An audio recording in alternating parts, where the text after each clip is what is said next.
We are following breaking news tonight, a live look at Albert Einstein Medical Center, the scene where Officer John Pawlowski passed away a short time ago. He was shot in North Philadelphia around 8:15 tonight. The suspect is in custody. At this point, we're waiting to hear from the police commissioner. We have not heard from Commissioner Ramsey, but as soon as we do, we will certainly bring that to you. Haven't heard a word from Mayor Nutter as well.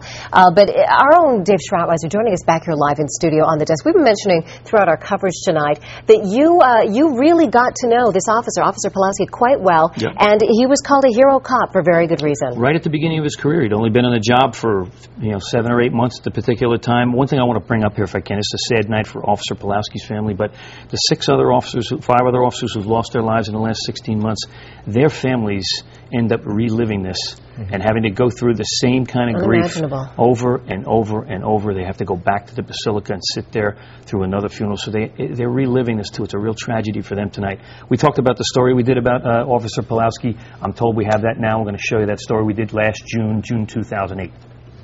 He's truly a hero. Officer John Pawlowski knows he's lucky to be alive.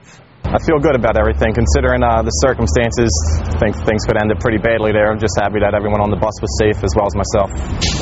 Tuesday, Pawlowski was stopped by a bus passenger claiming there was an armed man on the K-bus. The 24-year-old cop entered the bus and headed towards Sorrel Groves, who was wearing a bulletproof vest and carrying a loaded gun. As I caught up to him, we got into a brief struggle. I was able to reach into his waistband, grab the gun out, and throw it on the sidewalk out the back door. The bus driver picked up the gun, then Pawlowski and fellow cops arrested Groves. Has at least 15 prior arrests, ranging from narcotics to robberies to gun arrests. Probably wasn't on his way to work.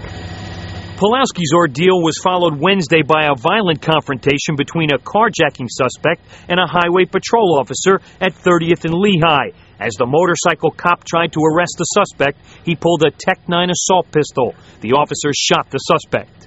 Just the jobs you alluded to, they speak volumes of the violence that some of these people are capable of. With 3 Philadelphia police officers gunned down in 2 years and suspects under arrest in each case, armed suspects still face off with police.